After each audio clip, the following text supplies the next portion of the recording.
So Max, it's a little bit of a shock, I'm sure, this week compared to last week. You're back training in England, back here in Wakefield and in the cold compared to the sun of Tenerife from last week. How have you found the switch?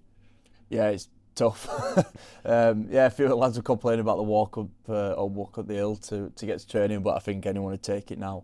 It's been a really good week. I think we've got a lot of good work done. Obviously, it's always nice to be training in warm weather. I just think it's brought us a bit closer together as a group. I think we're already quite a close group anyway, but I think that little bit tighter, spending a lot of time with each other through the week, and we've got to know each other that little bit better. Yeah, the media team's invite must have got lost in the post for that Tenerife trip, but how amazing was it to, as you say, get away with the boys, get away with the whole team, and really kind of come together as a group?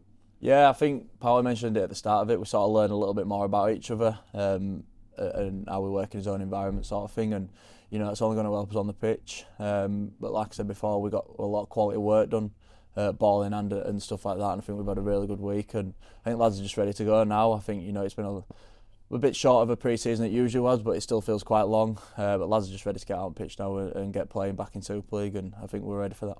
I'm sure the players are just like the fans and everybody that loves rugby league. You kind of get after Christmas and into the new year and you just want the season to start. Obviously, we sort of kick off 2025 with Gale's Testimonial game on Friday. How excited are you to be strapping on the boots and getting back out there? Yeah, I just want to get playing again. Yeah, like I said, it's pre-season, it's a tough old slog. Ultimately, we do it just to get out on that field and play, and I think the fans are ready, we're ready, and everybody at Wakefield is ready. And to sort of play the first game for Gale's Testimonial, it'll be pretty special, especially down here against Cass. I know obviously it's only pre-season friendly, but I think any game against Cass, it's quite a special one. So hopefully the fans have bought the tickets and they turn up in the numbers and give Gale the send-off that he deserves. Just a word on Gale. Obviously he's had a wonderful career, ended it the last sort of 18 months, 2 years here playing alongside yourself. Quite a big legend of the game, isn't he? Yeah, used to hate playing against him. Used to kick me all over the field. We're always the loudest on the field. And when he turned up at Wakefield, I didn't really know him as a person. And as I got to play with him, I've known him better as a person and grown really close to him. And what he does on and off the field, it's special. And what he did for us last year, especially.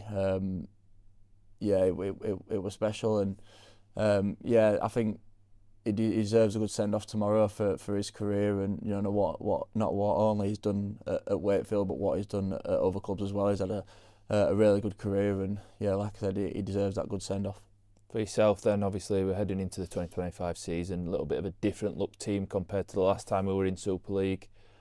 How much of a culture change has it been in the last sort of 2 years?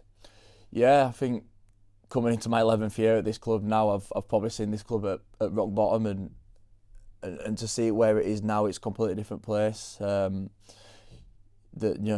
In terms of staff and players and facilities, it's a completely different place, and lads are just coming in with a smile on their face and enjoying training. That's what it's all about.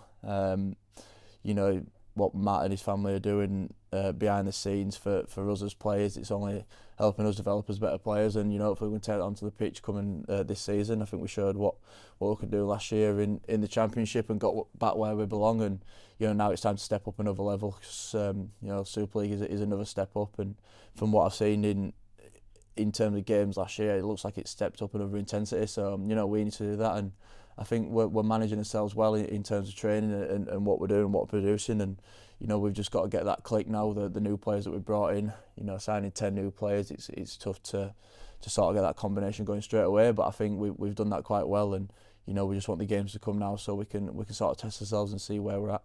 You mentioned there 10 new signings, but one fans will probably kind of want to speak to you about is obviously Josh Rourke, a player that went really well last year in Super League playing for London.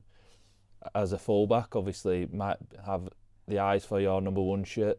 How has Josh fit in, and how's he going in pre-season? Yeah, he's fitting like you'd expect really well.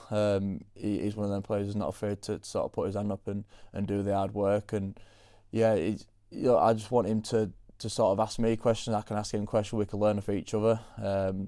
To have someone else in that position to sort of push me as well, it's only going to benefit my game. And if I can teach him a few things and he can teach me a few things, then it's going to benefit us both. So it's good. It's good to have healthy competition, and he's a class player. We've shown what he can do last year at London, and you know, hopefully he gets a bit of game time this year as well, and he can prove to Wakefield fans that, you know, he can push for that number 1 spot, and obviously it keeps me on my toes as well. So it's, you know, it's good all round.